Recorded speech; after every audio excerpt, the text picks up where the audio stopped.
మాట్లాడటానికి బీజేపీ నేత ఆకుల సత్యనారాయణ టెలిఫోన్ లైన్లో సిద్ధంగా ఉన్నారు. నమస్కారం సత్యనారాయణ గారు. నమస్తే అండి. సత్యనారాయణ గారు, ఒక పక్క నిన్న గడ్కరీ వచ్చి పోలవరాన్ని పరిశీలించి వెళ్లారు. బీజేపీ నేతలు కూడా ఇప్పటిదాకా రాష్ట్ర ప్రభుత్వానికి ఇంకా ఇవ్వాల్సిందేం లేదు, అప్పటిదాకా అన్ని ఇచ్చేసామని చెప్తున్నారు. కానీ చంద్రబాబు ఒక విషయం చెప్తున్నారు ఈ రోజు మాట్లాడుతూ, పోలవరం DPR 1లో ఇంకా 430 కోట్లు రావాలి, TPR 2కు సంబంధించి ఏడాదైనా కొర్రీలేస్తే ఇప్పటిదాకా దానిపైన స్పందించట్లేదని మీరేమంటారు? నిన్న జరిగింది ఒక పాజిటివ్ ప్రోయాక్టివ్ రివ్యూ జరిగిందండి. కేంద్ర జలవనరుల శాఖ మంత్రివర్గ నితిన్ గడ్కరీ గారు చెప్పింది అన్ని అంశాలను, ఏ అంశం కూడా ఇదేదో కేవలం పోలవరం అంటే చంద్రబాబు నాయుడు గారు కాదు, ఇంకొకళ్ళు కాదు, ఇది దేశానికి సంబంధించింది, ఈ రాష్ట్రానికి అది ముఖ్యమైన ప్రాజెక్టు. దీంట్లో భారతీయ జనతా పార్టీ కానీ ఎన్డీఏ ప్రభుత్వం పూర్తి స్థాయి చెప్పేస్తుంది. అందుకని కదా అందరినీ కూర్చోబెట్టి ఒక పారదర్శకంగా, ఇంక్లూడింగ్ కాంట్రాక్టర్స్ ని కూడా కూర్చోబెట్టి వాళ్ళకి టార్గెట్స్ ఇచ్చి, ఇక్కడ చంద్రబాబు నాయుడు గారు డబ్బులు అడగడం కానీ అడగకపోవడానికి కానీ సంబంధం లేదు. ఇది ఒక జాతీయ ప్రాజెక్టు, ఆయన ఎగ్జిక్యూట్ చేస్తాను, తొందరగా పనిచేస్తా అన్నాడు. దానికి ఇవాళ నేను కావాలంటే సెక్రటేరియట్ ని తీసుకెళ్లి ఢిల్లీలో పెడతాను, ఇవన్నీ మాట్లాడాల్సినంత అవసరం కూడా లేదు. ఆయన చెప్పింది ఏదైతే ఇరిగేషన్ శాఖ ఆ ప్రిన్సిపల్ సెక్రటరీ కానీ మిగతా అందరూ కూడా వచ్చి కూర్చోండి, క్యాంప్ ఆఫీస్ ఇస్తాను, అక్కడ 3 రోజులు 4 రోజులు మీరు తీసుకుని అన్ని అంశాలని కూడా క్లియర్ చేసుకోండి అని చెప్తే, కేంద్రం ఏదో విధంగా ఆలోచిస్తుందన్న మాట అనడం ఎంతవరకు సబబు? నేను సూటిగా అడుగుతున్నా చంద్రబాబు నాయుడు గారిని, ఏ విధంగా ఇది మీరు కేవలం ఒక రాజకీయ ప్రాతిపదిక? ఆయన చెప్పాడు ఇది ఈ ప్రాజెక్టు మీది కాదు, నాది కాదు, మనందరిది, దేశానికి సంబంధించింది, ఈ రాష్ట్రానికి సంబంధించి అన్ని అంశాలు తీసుకొచ్చి 3 రోజులు పడితే 3 రోజులు, 4 రోజులు పడితే 4 రోజులు క్లియర్ చేసుకోమని, 8వ రోజుకి నేను అన్ని ఫైల్ క్లియర్ చేసి పంపిస్తాను అని చెప్పడం జరిగింది. కాంట్రాక్టర్లు అందరికీ కూడా ఏం చెప్పాడు ఆయన, ఇది ఢిల్లీ డబ్బులు వస్తాయి, మీకు డబ్బుల గురించి మీకు ఇష్యూస్ లేవు, కాబట్టి మీరు పనిని ఎంత త్వరితగతిన పూర్తి చేయగలిగితే పూర్తి చేయండి, ఏప్రిల్ కాదు ఫిబ్రవరి టార్గెట్ గా పెట్టుకుని చేయమని చెప్పడం జరిగింది. రైట్ సత్యనారాయణ గారు, కానీ మీరు చెప్తూ ఉన్నారు, కానీ ఈ రోజున 2250 కోట్లు ఇంకా రావాలి, మన డబ్బులు ఇక్కడ రాష్ట్ర ప్రభుత్వం డబ్బులు ఖర్చు పెడతాను చాలా క్లియర్ గా చెప్తున్నారు చంద్రబాబు. కానివ్వండి 2200 కానివ్వండి, ఆయన సంబంధం ఏంటండి? వాళ్ళ ముఖ్యమంత్రి మాట్లాడితే ఏదో కేంద్రం ఇవ్వాలంటే అక్కడ పని జరిగిన దాన్ని ఇవాళైతే గత 9 నెలలుగా జరుగుతున్న ప్రోగ్రెస్ ని ఎప్రిషియేట్ చేశారు. ఈ మిగతా పనులు, మిగతా ఏదైతే తాసారం జరుగుతున్నాయో, ఎక్కడైతే మీరు పోస్ట్ ఆఫీసుల చుట్టూ తిరుగుతున్నారో అక్కర్లేదు, నా ఆఫీసులో కూర్చోండి పూర్తి చేస్తానని చెప్పి మంత్రి గారు చెప్తే, ఇవాళ మీరు మళ్ళీ బయటకు వచ్చి వేరే విధంగా చెప్పడం ఎంతవరకు సబబు? అంటే ఎగ్జిక్యూట్ చేస్తున్నారని మీరు అంటూ ఉన్నారు, కానీ అటు మరో పక్క బీజేపీ నేతలే విమర్శలు చేస్తున్నారు, ప్రాజెక్టు సరైన సమయంలో పూర్తి కాకపోవటానికి కారణం ఇక్కడ చంద్రబాబు అని విమర్శలు చేస్తున్న తరుణంలో డబ్బులు ఇస్తేనే కదా ప్రాజెక్టు కట్టేది అనేది ఆయన వర్షన్ డబ్బులు ఇస్తే కాదు సార్, కాంట్రాక్ట్లు అందరికీ చెప్పింది ఎంత పని పూర్తి చేస్తాను డబ్బులు పట్టుకెళ్ళండి అని చెప్పారు ఆయన గడ్కరీ గారు.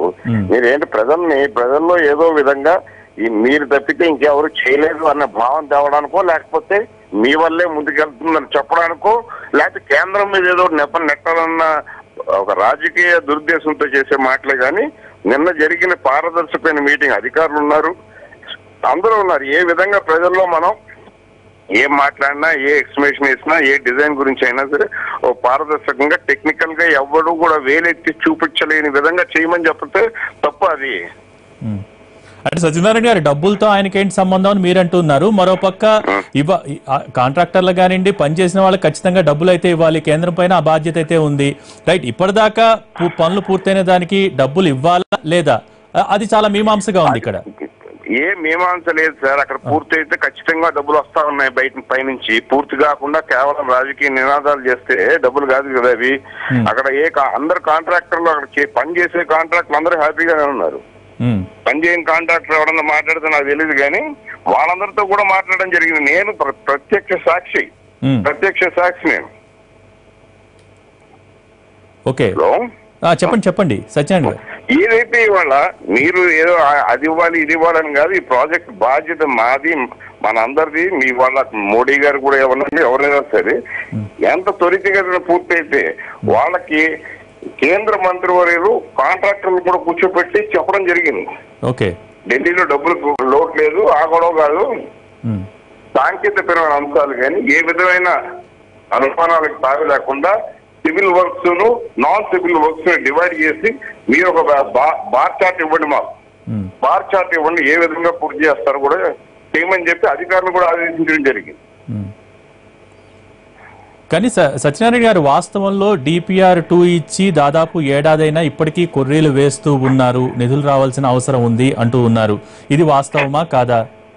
సార్ డిపిఆర్ 2కి డిపిఆర్ 1కి కేవలం 2-3 అంశాలు చెప్తాను సార్. చెప్పండి. ఇప్పుడు డ్యామ్ హైట్ మారలేదు, డ్యామ్ సైజు మారలేదు, లేకపోతే ఇంకోలేదు, ముంపు పాత్రం లేకపోతే ల్యాండ్ రిక్వైర్మెంట్ ఏదో భూసేకరణ ఏదైతే ఉందో డబల్ ఎందుకు అయింది? ఇప్పుడు కొంచెం వేరియేషన్ అంత ముందుకి ఇప్పటికి ఏమైనా వేరియేషన్స్ ఏమైనా ఉంటాయి. ఎందుకంటే డిజైన్ మార్పు లేదు. ఎందుకంటే డిపిఆర్ 1 లో అంత ముందు కేంద్ర సెంట్రల్ వాటర్ కమిషన్ ఇచ్చిన డిజైన్ యాక్సెప్ట్ చేసిందే. వాళ్ళ రాక్ఫిల్ డ్యామ్ కానివ్వండి, స్పిల్వే కానీ ఇవన్నీ కూడా ఒక డిజైన్ ప్రకారమే ముందుకెళ్తా ఉన్నాయి.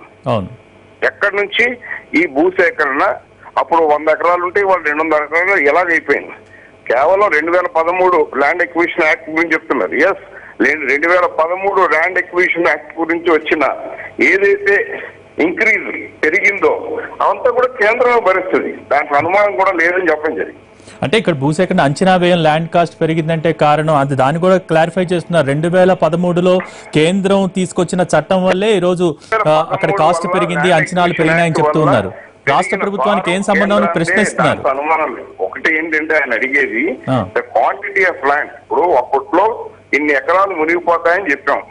ఇవాళ మళ్ళీ డిపిఆర్ 2లో దానికి డబల్ ఎందుకు మునిగిపోతాయని చెప్తున్నాం. అంటే డిజైన్ ఏం మార్పు లేదు, డ్యామ్ లో ఏ విధంగా మనం ఎవరినైనా ఒప్పించగలం అని చెప్పడం జరిగింది. మీరు అర్థం చేసుకోండి సార్. ఋషి గారు అనుకుంటా భోగిని మాట్లాడుతున్నానండి, చెప్పండి. భోగి చెప్పండి. భోగి సార్, ఇవాళ ఏదైతే ఆనాడు డిపిఆర్ 1లో ఎంతైతే ముంపు జరుగుతుందో దానికి ఒక అంచనాలు ఉన్నాయి. అది టెక్నికల్ అంశం. దీనికి సడన్ గా ఎందుకు మారిపోయింది అడిగే అవకాశాలు ఉన్నాయి. మీరు చూసి దాన్ని జస్టిఫై చేయండి, ఏ విధంగా దాని ఇవాళ పెరిగింది. 2013 అంచనాలు ఏదైతే ఉందో మనం మీరు చెప్పక్కర్లేదు. ఆ పెరిగిన భావం ఖచ్చితంగా ప్రజలకు ఎక్స్ప్లెయిన్ చేయొచ్చు మనం. రైట్. అదే అంశానికి వచ్చి కొన్ని అంశాలను ఏపీ ప్రభుత్వం క్లారిఫై చేయాల్సిన అవసరం ఉందన్న సందర్భంలోనే ఒకటే చెప్తున్నారు, ఢిల్లీకి అధికారులను పంపిస్తాం, లేకపోతే వాళ్ళ వల్ల కూడా కాకపోతే నేనే డైరెక్ట్ గా వస్తా, సెక్రటేరియట్ నే మొత్తం ఢిల్లీలో పెట్టి మీకు సమాధానాలు చెప్తాము, వినడానికి మీరు సిద్ధంగా ఉన్నారా అంటున్నారు. 2 అంశాలు సార్. ఒకటి ఇరిగేషన్ అధికారులు అక్కడ కూర్చోబెట్టమనండి 3 రోజులు. అది కూడా టైం బౌండ్ గా పెట్టమన్నాడు ఆయన. అది కూడా మీ ఇష్టం వచ్చిన రోజులు కాదు, 3 రోజులు కూర్చోబెట్టి దాన్ని సార్ట్అవుట్ చేయండి, నేను 8వ రోజుకి నేను సంతకం చేసి ఇస్తానని చెప్పారు ఆయన. అంత పాజిటివ్ గా వెళ్తున్నప్పుడు కేవలం ఏదో అది రాలేదు ఇది రాలేదు అన్న మాట అవాస్తవం. రైట్. ఇప్పుడు ఏం జరుగుతోందంటారు? మీ అంచనా ఏంటి అసలు? పోలవరం ప్రాజెక్ట్ ముందుకు వెళ్తుంది సార్. ఈ అధికారులు వెళ్ళి అక్కడ కూర్చుంటారు. అది కూడా చెప్పడం జరిగింది, డిపిఆర్ ని కావాలంటే ఒక థర్డ్ పార్టీతో మీకు నచ్చిన పార్టీ ఏదైతే టెక్నికల్ గా సౌండ్ ఉన్న పార్టీతో వెట్టింగ్ చేయించుకోండి, లేకపోతే చేయించుకుని అక్కడే చేయించుకుని 8వ రోజున ఇస్తాను నేను, మండే రండి. కేవలం ఆయన ప్రిన్సిపల్ సెక్రటరీ గారు పదే అడిగితే నేను చెప్తున్నాను కదా మండే రమ్మని అన్న మాట చెప్పాడు ఆయన. ఓకే. కానీ ఒక విషయం చెప్తున్నారు సత్యనారాయణ గారు, పోలవరం రాకూడదు, రాష్ట్రం అభివృద్ధి చెందకూడదని ఎవరైతే ఈ రోజున రాష్ట్రంలో కొన్ని పార్టీలు భావిస్తున్నాయి, అది వైసీపీ కావచ్చు, లేకపోతే స్థానిక బీజేపీ నేతలు కావచ్చు, ఎవరో చేసిన ఆరోపణలు విమర్శలు వీటిని దృష్టిలో పెట్టుకుని ఈ రోజున కేంద్ర పెద్దలు మాట్లాడుతూ ఉన్నారనేది వారి విమర్శ. సరే, అలా అనుకుంటే మీరు ఢిల్లీ రండి, దాన్ని సహేతుకత చూపిద్దాం, మనం ప్రజలకు చూపించాలి కదా. వీళ్ళు పార్టీలు మాట్లాడిన మాటలు కానీ వ్యక్తులు మాట్లాడిన మాటలకి ప్రాధాన్యత ఇచ్చే అవసరం ఉంటే వాళ్ళనే పరిగణలోకి తీసుకునేవారు. ఏమంటున్నారు ఇప్పుడు? కూర్చోండి అక్కడ, మీరు వర్కౌట్ చేయండి, ప్రజల ముందు పెడదాం, అది ఏదైతే ఉందో నేను సంతకం చేసి పంపుతానని చెప్తా ఉన్నారు. వాళ్ళ గురించి మనం మాట్లాడేంత అవసరమే ఉంది. అది అంటే వాళ్ళ మాటలు వినకపోతే ఈ రోజున ఏపీ ప్రభుత్వం కొన్ని ప్రశ్నలకు సమాధానం చెప్పాలన్న అంశమే అసలు ఉత్పన్నం కాదనేది ఆయన ఉద్దేశంగా ఉంది. అట్లా అటువంటి ప్రజాస్వామ్య వ్యవస్థలో ఇది రాజరిక వ్యవస్థ కదా సార్. రాజుగారు చెప్పారు కాబట్టి ఇది చేసేయాలన్నది, అది ముఖ్యమంత్రి గారి ధోరణి కూడా నేను తప్పడుతున్నాను sir. Right. Thank you Satyanarayana గారు.